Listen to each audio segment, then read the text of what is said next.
नमस्कार, स्वागत है आपका। डेली 24 भारत देख रहे हैं आप और मैं हूं आपके साथ लता। बुलेटिन की शुरुआत करेंगे अहम खबर के साथ। राज्य स्थापना दिवस की तैयारियों को लेकर जो है रजत जयंती पर राष्ट्रपति द्रौपदी मुर्मू और प्रधानमंत्री नरेंद्र मोदी के प्रस्तावित कार्यक्रम की तैयारियां तेज कर दी गई हैं। शुक्रवार को डीएम सविन बंसल ने सभागार में अधिकारियों की बैठक लेकर तैयारियों की समीक्षा की है। इस दौरान उच्च स्तरीय अधिकारियों को नोडल अधिकारी नामित करते हुए कार्रवाई के निर्देश दिए गए। राज्य स्थापना दिवस पर प्रवासी उत्तराखंडी सम्मेलन के साथ ही सैन्य धाम का लोकार्पण प्रस्तावित है। इस मौके पर राष्ट्रपति और प्रधानमंत्री का आना भी प्रस्तावित किया गया है। तो राष्ट्रपति और प्रधानमंत्री, आपको बता दें कि दरअसल राज्य स्थापना दिवस पर जो कार्यक्रम प्रस्तावित है उसमें शामिल होने के लिए पहुंच सकते हैं। ये जानकारी आपको बता दें कि उत्तराखंड से, जहां पर राष्ट्रपति प्रधानमंत्री के स्वागत की तैयारियां जो हैं वो तेज़ कर दी गई हैं, क्योंकि उत्तराखंड दिवस के खास मौके पर जो है कई कार्यक्रम आयोजित किए जाएंगे, जिसको लेकर अभी से जो है तैयारियां शुरू हो गई हैं। 9 नवंबर को दरअसल उत्तराखंड दिवस मनाया जाता है और इसी कड़ी में अब जो है उत्तराखंड दिवस को लेकर तैयारियां शुरू हो गई हैं। तो राज्य स्थापना दिवस के मौके पर कई कार्यक्रम जो हैं प्रस्तावित किए गए, जिसको लेकर तैयारियां तेज़ हो गई हैं। और इसी कड़ी में ज़्यादा जानकारी के लिए मेरे सहयोगी अस्करी जाफरी मेरे साथ जुड़ गए। अस्करी, 9 नवंबर को जो है उत्तराखंड स्थापना दिवस है, जिसको लेकर कई कार्यक्रम प्रस्तावित हैं। राष्ट्रपति और प्रधानमंत्री भी पहुंचेंगे, ऐसी जानकारी है क्या? कोई अपडेट इसको लेकर?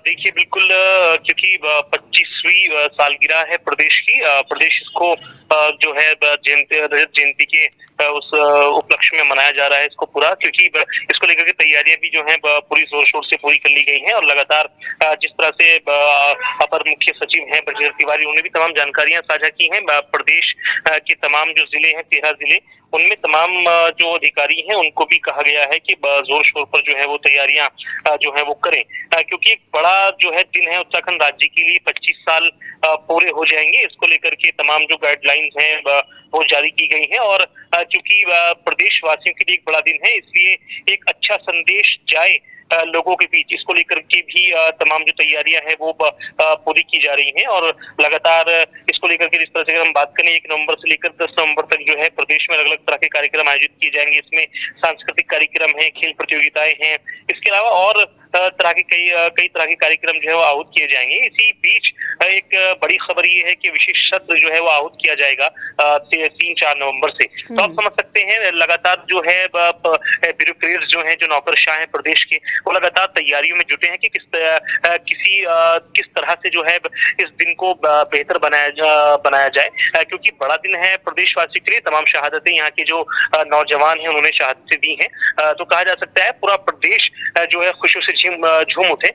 इसको लेकर के लगातार जो है बहुत जोरों शोर से तैयारी चल रही। वाकई जिस तरीके से कड़े और लंबे आंदोलन के बाद जो है उत्तराखंड जो है नाम में आया था, और ये वाकई एक गर्व का विषय भी था कि जो है उत्तराखंड को अलग से एक राज्य का दर्जा दिया गया, अलग से जो है पूरा संवैधानिक ढांचा बनाया गया, जिसके लिए जो है जाहिर तौर पर जो हमारे आंदोलनकारी हैं वो याद ज़रूर किए जाते हैं। लेकिन ऐसे में सवाल अस्करी ये भी हो जाता है कि 25 साल उत्तराखंड को अब हो गए हैं, क्या वाकई जो शहादत आंदोलनकारियों ने दी थी उसका जो है असर दिखता है? क्या पहाड़ों से पलायन कम हो जाता है? क्या जो समस्याएं मूलभूत है वो खत्म हो जाती हैं?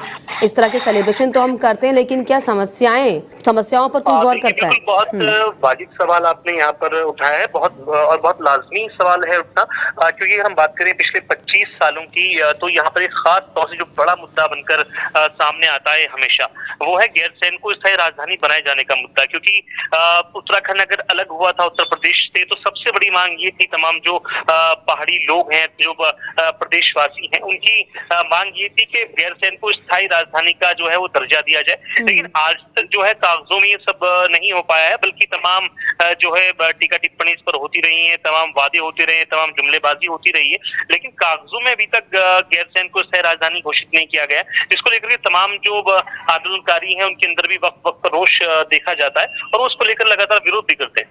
बिल्कुल, हालांकि विरोध लगातार होता है, लेकिन वाकई ऐसे में ये देखने वाली बात होगी कि आखिर कब जो तमाम समस्याएं जनहित की हैं, जो स्थानीय मुद्दे हैं, वो उत्तराखंड में कब खत्म होते हैं। हालांकि ये बहुत ही गौरव का विषय है कि 25 साल का जो है उत्तराखंड होने वाला, और जिसको लेकर कई कार्यक्रम आयोजित किए जाएंगे, जिसमें राष्ट्रपति और प्रधानमंत्री शामिल होने वाले हैं। बहुत शुक्रिया आपका अस्करी, तमाम जानकारियों के लिए, तमाम बातचीत के लिए। तो आपको बता दें कि दरअसल 9 नवंबर को जो है उत्तराखंड दिवस मनाने की तैयारी है, जिसको लेकर अब जो है खास कार्यक्रम आयोजित किए जाने वाले हैं, जिसमें राष्ट्रपति और प्रधानमंत्री के पहुंचने की भी जानकारी है। मैं बताना चाहूँगा कि प्रदेश में जो हम लोग गड्ढा मुक्त अभियान चला रहे थे उसमें 98% हम लोग कवर कर चुके हैं, और जो हमारा लक्ष्य 31 अक्टूबर तक का है, लेकिन अभी कल तक का जो डेटा है उसके हिसाब से 98% हम कर चुके हैं, और 2 दिन के आगे जो है संडे तक हम 100% कर लेंगे इसको। बीआरओ का थोड़ा काम पीछे चल रहा है और एनएचएआई का कुछ पोर्शन बचा हुआ है अभी। बीआरओ का मेनली काम उत्तरकाशी जिले में है, और एनएचएआई का काम जो है हरिद्वार जिले में है, जो थोड़ा थोड़ा बचा हुआ है। तो उनको भी मैंने कहा है कि वो भी कंप्लीट करें, क्योंकि शासन से जब उच्च स्तर से एक निर्देश दिए गए हैं तो उसको हम लोग को पूरा करना हमारी जिम्मेदारी में आता है। एनएच में थोड़ा सा पोर्शन बचा हुआ है, उनको भी टारगेट दिया गया है कि 2 दिन के अंदर कंप्लीट कर लें उसको, जो पीडब्ल्यूडी के पास जो एनएच वाला पोर्शन है। बाकी सारे डिविजन्स 2 दिन में कंप्लीट कर लेंगे। मैक्सिमम लोगों ने 100% कर लिया है। मुख्यमंत्री पुष्कर सिंह धामी ने शारदा घाट अनूपपुर में आयोजित कार्यक्रम में प्रतिभाग करते हुए 20.50 करोड़ की 10 विकास योजनाओं का लोकार्पण और शिलान्यास किया है। इस अवसर पर मुख्यमंत्री ने पंतनगर की तर्ज पर चंपावत में कृषि विश्वविद्यालय की स्थापना किए जाने एवं छूनीगोड क्षेत्र में बाढ़ राहत एवं सुरक्षा कार्य किए जाने की घोषणा की है। मुख्यमंत्री ने कहा कि क्षेत्रों में बाढ़ राहत एवं सुरक्षा कार्य कराए जाने से ये क्षेत्र मानसून में होने वाले क्षति से बच सकेगा और कृषि भूमि व सार्वजनिक संपत्ति की सुरक्षा सुनिश्चित करने में मददगार साबित होगा। इसके अलावा मुख्यमंत्री ने कहा कि पंतनगर कृषि विश्वविद्यालय की तर्ज पर चंपावत में एक नया कृषि विश्वविद्यालय स्थापित किया जाएगा। इस विश्वविद्यालय से स्थानीय युवाओं को कृषि और संबद्ध विज्ञानों में उच्च शिक्षा और अनुसंधानों के अवसर मिलेंगे। साथ ही जो है ये कदम क्षेत्र में वैज्ञानिक खेती को बढ़ावा देगा और पर्वतीय कृषि अर्थव्यवस्था को नई पहचान प्रदान करेगा। उन्होंने कहा कि ये दोनों घोषणाएं चंपावत को शिक्षा, कृषि और आपदा प्रबंधन के क्षेत्र में सशक्त बनाने की दिशा में एक ऐतिहासिक कदम है। अस्करी मेरे साथ जुड़ गए। अस्करी, कृषि विश्वविद्यालय खोला जाएगा चंपावत में, क्या कुछ जानकारी इसको लेकर? देखिए, बिल्कुल मुख्यमंत्री पुष्कर सिंह धामी ने हाल ही में चंपावत का जो टनकपुर क्षेत्र है उसमें 20 करोड़ 50 लाख की 10 विकास योजनाओं का लोकार्पण और शिलान्यास किया है। इस मौके पर मुख्यमंत्री पुष्कर सिंह धामी ने एक बड़ी जो है वो घोषणा की है। इसमें खासतौर से अगर हम बात करें, जिस तरह से पंतनगर में कृषि विश्वविद्यालय है, उसी तर्ज पर चंपावत में भी कृषि विश्वविद्यालय खोला जाएगा। तो आप समझ सकते हैं वहाँ के जो कृषि वैज्ञानिक हैं, जो कृषि के क्षेत्र में ज्यादा रुचि रखते हैं, पढ़ने वाले छात्र हैं, उनके लिए एक बहुत बड़ी सौगात ये बनकर उभरेगा भविष्य में। और लगातार जिस तरह से मुख्यमंत्री पुष्कर सिंह धामी एक के बाद एक घोषणाएं कर रहे हैं और जिस तरह से लगातार पूरी कोशिश करते हैं उन तमाम घोषणाओं को धरातल पर उतारने की, इस कड़ी में एक बड़ा कदम जो है मुख्यमंत्री पुष्कर सिंह धामी का माना जा रहा है। क्योंकि लगातार जिस तरह से वो घोषणाएं करते हैं, लोगों के बीच में सक्रिय रहते हैं, उसको देखते हुए तमाम जो उनके क्षेत्रीय लोग हैं वो भी कहीं ना कहीं खुशी का इजहार करते हुए नजर आते हैं। इसके अलावा अगर हम बात करें, चूंकि मुख्यमंत्री ने कहा है कि राज्य सरकार उत्तराखंड को हर क्षेत्र में आगे बढ़ाने के लिए जो है वो प्रयासरत है। आज शिक्षा, स्वास्थ्य, कृषि और उद्यान जैसे रोजगार देने के लिए भी सरकार जो है उसको भरसक कोशिश कर रही है। इसके अलावा अगर ये कृषि विश्वविद्यालय चंपावत में खोला जाता है तो जाहिर है विकास के रास्ते खुलेंगे और चंपावत जो है एक आदर्श जिले के रूप में बनकर उभरेगा। इस तरह की बात मुख्यमंत्री पुष्कर सिंह धामी ने की है, तो आप समझ सकते हैं कितना ज्यादा गंभीर वो अपने क्षेत्रवासी के लिए लग रहे हैं। और खासतौर से जिस तरह से पंतनगर में एक एग्रीकल्चर यूनिवर्सिटी है, उसी तर्ज पर चंपावत में भी खुलेगी, तो तमाम जो स्थानीय लोग हैं उनके लिए रोजगार के अवसर भी पैदा होंगे। तो ऐसे में अस्कर ये भी कहा जाए कि जो कृषि विश्वविद्यालय अगर खुलता है तो ये मील का पत्थर भी साबित होगा, क्योंकि जिस तरीके से हम देखते हैं कि पहाड़ी इलाकों में जो है खेती पर काफी जो है पूरी आबादी जो है निर्भर करते हैं, और ऐसे में अगर कृषि विश्वविद्यालय पंतनगर के अलावा चंपावत में भी खुलता है तो जाहिर तौर पर जो है प्रदेश में सुधार को लेकर, कृषि क्षेत्र में सुधार को लेकर एक बड़ा रोड मैप भी तैयार करने का मौका मिलेगा प्रदेशवासियों को। बिल्कुल इसमें कोई शक नहीं, क्योंकि जिस तरह से आसपास के इलाके हैं, चाहे उसमें चीनी गोठ इलाका हो या आसपास के जो भी तमाम अन्य इलाके हैं, उसमें बाढ़ राहत और सुरक्षा कार्य जो है उसमें जो है बहुत फायदा मिलेगा। इसके अलावा क्षेत्र में मानसून में होने वाली तमाम जो क्षति है उससे तमाम जो किसानों को बचाया जा सकेगा। इसके अलावा कृषि भूमि और सार्वजनिक संपत्ति की सुरक्षा सुनिश्चित करने में भी ये बड़ा जो है कदम साबित होगा। तो एक कहा जा सकता है खास तौर से तमाम किसान हैं प्रदेश के और चंपावत क्षेत्र के विशेष तौर से, उनको एक बड़ा फायदा पहुंचेगा। और जो एग्रीकल्चर फील्ड में अपना भविष्य बनाना चाहते हैं छात्र, उनके लिए भी एक बड़ा अवसर लेकर आएगा भविष्य। चलिए, वाकई कृषि क्षेत्र में एक बड़ा अवसर लेकर आएगा। बहुत शुक्रिया आपका अस्करी, तमाम जानकारियों के लिए, तमाम बातचीत के लिए। तो आपको बता दें कि चंपावत में जो है अब कृषि विश्वविद्यालय खोला जाएगा, जिसके बाद जाहिर तौर पर यह माना जा रहा है कि जो कृषि सुधार संबंधित काम होंगे उनमें जो है मदद मिलेगी प्रदेशवासियों को और जिलेवासियों को। उत्तराखंड राज्य स्थापना दिवस पर इस साल 1 नवंबर से 10 नवंबर तक प्रदेश भर में कई कार्यक्रम आयोजित किए जाएंगे। मुख्यमंत्री पुष्कर सिंह धामी के निर्देश पर राज्य गठन के 25 साल पूरे होने पर इसे रजत जयंती दिवस के रूप में मनाया जा रहा है, जिसके लिए हर जिले में कार्यक्रम आयोजित करने के निर्देश दिए गए हैं। अपर सचिव मुख्यमंत्री बंशीधर तिवारी ने बताया कि राज्य गठन के इस साल 25 साल पूरे हो गए हैं और जिसे प्रदेश भर में रजत जयंती के तौर पर मनाया जा रहा है। इसके तहत ही 1 नवंबर से 10 नवंबर तक प्रदेश भर में कई कार्यक्रम आयोजित होंगे। इसमें संस्कृत कार्यक्रम, खेल प्रतियोगिताएं समेत कई तरह के कार्यक्रम शामिल हैं। उन्होंने बताया कि इसी के तहत विशेष सत्र भी आहूत किया जा रहा है, जिसमें राज्य के विकास के रोड मैप पर चर्चा होगी। नहीं, देखिए 25 वर्ष उत्तराखंड के हो रहे हैं और रजत जयंती वर्ष का चूँकि ये समापन कार्यक्रम है, तो उसमें 1 तारीख से लेकर के और 10 तारीख तक का पूरा चार्ट बनाया गया है और उसमें अलग अलग कार्यक्रम आयोजित किए जा रहे हैं और हर वर्ग के लोगों के लिए कार्यक्रम आयोजित किए जा रहे हैं। माननीय मुख्यमंत्री जी की 2 बैठकें इसमें हुई हैं। उन्होंने इसमें भी निर्देश दिया है कि इसमें जन सहभागिता सुनिश्चित की जाए, ताकि अधिक से अधिक लोग, जो 25 वर्षों में राज्य का सफ़र है और जहाँ पर हम लोग आज खड़े हैं और आने वाले समय में 25 वर्षों में राज्य के विकास का रोड मैप क्या होगा, राज्य की दिशा क्या होगी, उसमें सभी का समन्वय किया जाए, सभी की सहभागिता की जाए और उसी के अनुरूप फिर आगे इसमें बढ़ने के लिए उन्होंने कहा है। और इसी के लिए विधानसभा का विशेष सत्र भी आयोजित किया जा रहा है 3 और 4 तारीख को। और जो अलग अलग कार्यक्रम हैं वो राज्य के सभी वर्गों को प्रतिनिधित्व देंगे और सभी लोग उसमें प्रतिभागी करेंगे। उत्तराखंड में 4 धाम यात्रा अब अंतिम दौर में है। यमुनोत्री, गंगोत्री और केदारनाथ धाम के कपाट जो है बंद होने के बाद यात्रा का अंतिम चरण चल रहा है। हालांकि बद्रीनाथ के कपाट 25 नवंबर को बंद होंगे। तब तक जो है यात्रियों की संख्या और ज़्यादा बढ़ने की संभावना है। अपर सचिव मुख्यमंत्री बंशीधर तिवारी, दरअसल अपर सचिव ने ये बताया कि इस बार यात्रा में रिकॉर्ड संख्या में श्रद्धालु चारों धाम में दर्शन करने के लिए पहुंचे हैं। मानसून सीजन के दौरान विषम परिस्थितियों के बावजूद भी श्रद्धालु का आंकड़ा 50 लाख पहुंच गया। ये एक अच्छी बात है। उन्होंने कहा कि सरकार के बेहतर प्रबंधन की वजह से ये सब हो पाया है। वहीं इस साल सरकार का इस को लेकर ये प्रयास है कि ग्रीष्मकालीन यात्रा समाप्त होने के बाद शीतकालीन यात्रा को बढ़ावा दिया जाए। इसीलिए शीतकालीन यात्रा के लिए सरकार जोरों से तैयारी कर रही है। अपर सचिव बंशीधर तिवारी ने दरअसल ये बताया कि मुख्यमंत्री पुष्कर सिंह धामी ने शीतकालीन यात्रा को बढ़ावा देने के निर्देश दिए हैं। इसलिए सरकार सभी धामों के शीतकालीन प्रवास पर यात्रियों के लिए बेहतर तैयारी कर रही है। देखिए, इस बार की जो यात्रा रही, अगर आप ओवरऑल वैसे देखें तो लगभग 50 लाख का आंकड़ा तक श्रद्धालु यहाँ पहुँचे हैं।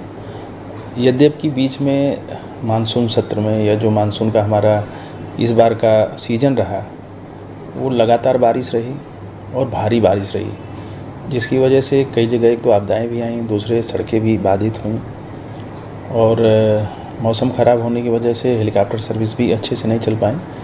तो बीच में यात्रा बाधित रही, तथापि यात्रा की शुरुआत में व्यवस्था अच्छी की गई थी और बारिश ख़त्म होने के बाद भी जो सड़कें थीं उनका मरम्मत करने का, पुलों को मरम्मत करने का, उनको बनाने का काम तेज़ी से किया गया। तो प्रथम चरण में और द्वितीय चरण में यात्री अच्छे आए और 50 लाख का आंकड़ा पहुँचा। बॉलीवुड के स्टार सिंगर और उत्तराखंड की शान जुबिन नौटियाल ने देहरादून में पत्रकारों के साथ रात्रि भोज किया। इस दौरान जुबिन नौटियाल सभी पत्रकारों से मिले और सभी को दीपावली की शुभकामनाएं दी हैं। इस कार्यक्रम में जुबिन नौटियाल ने उत्तराखंडी व्यंजनों का आनंद लिया। जुबिन नौटियाल ने लोगों से पहाड़ी उत्पादों को बढ़ावा देने को कहा। जुबिन नौटियाल को हमेशा से ही अपने पारंपरिक खानपान से लगाव रहा है। इसके साथ ही इस मौके पर जुबिन के पिता और बीजेपी नेता राम शरण नौटियाल ने भी पहाड़ी व्यंजनों का आनंद लिया। उन्होंने कहा कि आज के फास्ट फूड के दौर में उत्तराखंडी उत्पाद सबसे पौष्टिक और स्वास्थ्यवर्धक है। उन्होंने लोगों से पहाड़ी उत्पादों को ज़्यादा से ज़्यादा उपयोग में लाने की अपील की। इसके साथ ही जुबिन नौटियाल ने पहाड़ी व्यंजनों की खूब सराहना की है। साथ ही साथ जौनसार क्षेत्र से जुड़ी अपनी पुरानी यादें भी साझा की हैं। पत्रकारों के साथ डिनर में जुबिन नौटियाल ने आने वाले समय में उत्तराखंडी लोक गायकों के साथ ही मिलकर काम करने की बात भी दोहराई। उन्होंने कहा कि उत्तराखंड की सुंदर जितनी शानदार है उतना ही शानदार यहाँ का संगीत भी है। दुनिया के कई बड़े मंचों पर जुबिन उत्तराखंडी संस्कृति को भी वक्त वक्त पर दिखाते रहते हैं। हरिद्वार क्षेत्र के गाजीवाला में 18 अक्टूबर को हाईवे किनारे खाली प्लॉट में मिली अज्ञात महिला के अधजले शव के ब्लाइंड मर्डर केस का पुलिस ने खुलासा कर दिया है। पुलिस ने इस मामले में एक महिला समेत 2 आरोपियों को गिरफ्तार किया। साथ ही घटना में प्रयुक्त ट्रक और शव को जलाने में इस्तेमाल किया गया डीजल भी बरामद किया है। पुलिस जांच में खुलासा हुआ है कि यह हत्या लव ट्रायंगल का नतीजा थी। मृतका की पहचान सीमा खातून निवासी काशीपुर के रूप में हुई है। आरोपी सलमान का सीमा खातून से प्रेम संबंध था, लेकिन वो किसी भी अन्य महिला से शादी करना चाहता था। इसी बात को लेकर दोनों के बीच विवाद चल रहा था। पुलिस पूछताछ में आरोपी सलमान ने बताया कि सीमा उससे बार बार झगड़ा करती थी और पैसे की मांग किया करती थी। 17 अक्टूबर को भी दोनों के बीच कहासुनी हुई, जिसके बाद सलमान ने अपनी महिला साथी के साथ मिलकर सीमा की गला दबाकर हत्या कर दी। हत्या के बाद दोनों ने शव को ट्रक में डालकर श्यामपुर हरिद्वार लेकर आए और एक खाली प्लॉट में फेंक कर पहचान छिपाने के उद्देश्य से डीजल डालकर आग लगा दी। पुलिस ने दोनों आरोपियों को गिरफ्तार कर लिया है और उन्हें न्यायालय में पेश किया जाएगा। अधिकारियों के अनुसार ये मामला प्रेम संबंधों में उत्पन्न तनाव के कारण हुई है। वहीं पूर्व नियोजित हत्या इसे बताई जा रही है और इस पर पूरी जाँच हो रही है। 18 तारीख को सुबह एक डेड बॉडी मिली थी श्यामपुर थाना क्षेत्र में। उस डेड बॉडी को देखने के लिए फिर सभी घटनास्थल का जो निरीक्षण है वो सभी उच्चाधिकारियों द्वारा भी किया गया था और हमारे SSP sir, SP crime, SP city, CO city, CO Jwalapur, SHO, local SHO सबके द्वारा उस पर कार्रवाई की गई थी और फिर हमने टीमें गठित की है इसके लिए। और जो डिजिटल साक्ष्य मिले हैं उसके तहत हमें पता चला कि ये डेड बॉडी उधम सिंह नगर है, वहाँ पे इसकी एक मिसिंग है और सीमा खातून नाम की महिला है, लगभग 35 साल उनकी उम्र है। तो उन्हीं की ही हत्या की गई थी। इस हत्या की गुत्थी को सुलझाया गया और सुलझाने में फिर 2 अक्यूज्ड हमें मिले हैं, एक मेहरुनिसा है और एक सलमान है। सलमान का सीमा खातून के साथ प्रेम प्रसंग था और मेहरुनिसा के बेटे को सीमा खातून ने एनडीपीएस के केस में जेल भेजा था। मेहरुनिसा भी पहले एनडीपीएस के केस में उधम सिंह नगर में जेल जा चुकी है। रुड़की पहुंचे डीएम हरिद्वार मयूर दीक्षित ने शुक्रवार को रुड़की तहसील का औचक निरीक्षण किया। निरीक्षण के दौरान उन्होंने तहसील के कई कार्यालयों और रिकॉर्ड रूम की गहन जांच की है। इस दौरान पाई गई कमियों को तुरंत सुधारने के निर्देश अधिकारियों को दिए गए। डीएम मयूर दीक्षित ने स्पष्ट निर्देश दिए हैं कि तहसील में आने वाले नागरिकों की शिकायत का निस्तारण मौके पर ही किया जाए ताकि लोगों को आवश्यक रूप से परेशान ना होना पड़े। उन्होंने कहा कि रुड़की तहसील संवेदनशील क्षेत्र है, इसीलिए पत्रावलियों के रखरखाव में किसी भी प्रकार की लापरवाही बर्दाश्त नहीं की जाएगी। उन्होंने जॉइंट मजिस्ट्रेट को निर्देशित किया है कि तहसील परिसर में सीसीटीवी कैमरों की संख्या बढ़ाई जाए जिससे कि सुरक्षा और पारदर्शिता सुनिश्चित की जा सके। वहीं चकबंदी विभाग से जुड़ी समस्याओं पर डीएम ने सख्त रुख अपनाते हुए कहा कि अगर विभाग का कोई भी कर्मचारी गड़बड़ी करता पाया गया तो उसके खिलाफ कड़ी कार्रवाई की जाएगी। आज तहसील का भी निरीक्षण किया गया और इसमें जो उप जिलाधिकारी के कोर्ट हैं, तहसील के कोर्ट हैं, हमारे जो रिकॉर्ड रूम्स हैं उन सब का निरीक्षण किया गया है। जहाँ जहाँ जो कमियां हैं उसको और ठीक करने को बताया गया है। ये भी कहा गया है कि जितने भी यहाँ पे लोग आते हैं अपनी शिकायत लेकर उनका निस्तारण मौके पर ही किया जाए ताकि लोगों को पुनः न आना पड़े। और पत्रावलियों का रखरखाव, यहाँ पर डॉक्यूमेंटेशन आदि को बेहतर करने के लिए कहा गया है। साथ ही क्योंकि सेंसिटिव तहसील है, यहाँ पर CCTV कैमरेज बढ़ाने के लिए भी जॉइंट मिनिस्टर साहब को डायरेक्शन दिए गए। अभी हमने चकबंदी विभाग को भी कभी उनको हमने डायरेक्शन दिया है कि अपने जो भी गाँव कंप्लीट हो सकते हैं उसको तत्काल कंप्लीट करें। और भी जो कर्मचारी या उनकी टीम मेंबर कोई भी अगर गड़बड़ करेंगे या फिर सही काम नहीं करेंगे, जैसी शिकायत हमको कुछ मिली, हम उसकी जाँच भी करा रहे हैं, तो उसमें सख्त कार्रवाई करें। रुड़की में अंतर्राष्ट्रीय रविदास धाम ट्रस्ट के अध्यक्ष योगेश प्रमुख पर जानलेवा हमला, शहर में सनसनी जो है इस हमले के बाद फैल गई। आपको बताएं कि रुड़की हरिद्वार रोड पर माउंट फोर्ट स्कूल के पास अज्ञात हमलावरों ने योगेश प्रमुख पर लाठी डंडों और रॉड से ताबड़तोड़ हमला कर दिया, जिससे कि वो गंभीर रूप से घायल हो गए। हमले के बाद हमलावर मौके से फरार हो गए, जबकि स्थानीय लोगों ने आनन फानन में घायल योगेश प्रमुख को निजी अस्पताल पहुंचाया, जहां पर उनकी हालत नाजुक बताई जा रही है। घटना की सूचना मिलते ही पुलिस टीम मौके पर पहुंची और आसपास के इलाके में हमलावरों की तलाश में जो है सर्च ऑपरेशन शुरू किया गया है। प्रारंभिक जांच में पुरानी रंजिश या फिर आपसी विवाद की आशंका जताई जा रही है, जबकि पुलिस ने ये कहा है कि मामले की जांच तेजी से की जा रही है और दोषियों को किसी भी कीमत पर बख्शा नहीं जाएगा। सितारगंज में एक बार फिर से किसानों की समस्याओं का बम फूट पड़ा है। वहीं किसान अपनी समस्याओं को लेकर सितारगंज कृषि मंडी का मुख्य गेट जो है बंद कर धरना प्रदर्शन करने को मजबूर हो गए हैं। साथ ही किसानों का आरोप है कि सप्ताह भर की छुट्टी होने के बाद किसान अपने धान की ट्रॉलियां लेकर कृषि अनाज मंडी में सितारगंज पहुंचे, लेकिन सितारगंज के धान व्यापारियों की ओर से मनमानी तरीके से जो है किसानों को परेशान किया जा रहा है, जिसको लेकर सितारगंज कृषि मंडी के मुख्य गेट में तालाबंदी की जा रही है। साथ ही किसानों का आरोप है कि कच्चे आढ़ती अपने मनमानी ढंग से किसानों के धान की कटौती कर रहे हैं। साथ ही का कहना है कि प्रतिदिन किसानों की ओर से मंडी में लाई गई ट्रॉलियों की खरीदारी की जानी चाहिए, लेकिन व्यापारियों की ओर से किसानों का माल कम खरीदकर यूपी से लाए गए धान को खरीदकर सरकारी पोर्टल पर चढ़ाया जा रहा है, जिससे सरकार के पैसे को व्यापारी लूट रहे हैं। वहीं किसान सितारगंज कृषि मंडी में धरने पर बैठ गए हैं। उनका कहना है कि जब तक किसानों की समस्याओं का हल नहीं होगा तब तक किसान धरने से नहीं हटेंगे। वहीं किसानों ने चेतावनी भी दी है कि कल तक अगर कोई भी प्रशासनिक अधिकारी किसानों की समस्याओं का हल नहीं निकालता है, उसके बाद किसान अपनी धान की फसल को सड़कों पर फेंकने को मजबूर होंगे। फिलहाल सितारगंज कृषि मंडी के सचिव वरिष्ठ विपणन अधिकारी की ओर से किसानों से वार्ता की गई है, लेकिन वार्ता विफल रही। किसान अपनी मांगों पर अड़े हैं और कृषि मंडी गेट पर धरना प्रदर्शन करने में जुटे हुए हैं। नहीं, मैं बताना चाहूँगा आपके माध्यम से कि अभी 3-4 दिन की जो दिवाली में मंडी बंद रही है छुट्टी के कारण, उसके वजह से आज थोड़ी धान की अराइवल ज़्यादा है। लगभग 200 के लगभग ट्रॉलियाँ मंडी में इनकी अराइवल हो गई थी, जिसमें से अधिकांश ट्रॉलियाँ तो तुल गई हैं, लेकिन अभी कुछ ट्रॉलियाँ चूँकि इसमें गीला धान होता है, तो आढ़तियों का ये कहना है कि हम इतने गीले धान को सुखाने और फैलाने की जो जगह है वो हमारे पास लिमिटेड है, जिस कारण हम गीला धान एक लिमिट तक ही खरीद सकते हैं। और जिस कारण उन्होंने ये कहा है कि अभी हम जो है और ट्रॉलियाँ हम लेंगे, 105, 110 तक भी ट्रॉलियाँ उनने लेने की बात कही है, लेकिन किसान अभी इस बात पर अड़े हुए हैं कि हमें जो है सारी ट्रॉलियाँ आज तुल जानी चाहिए।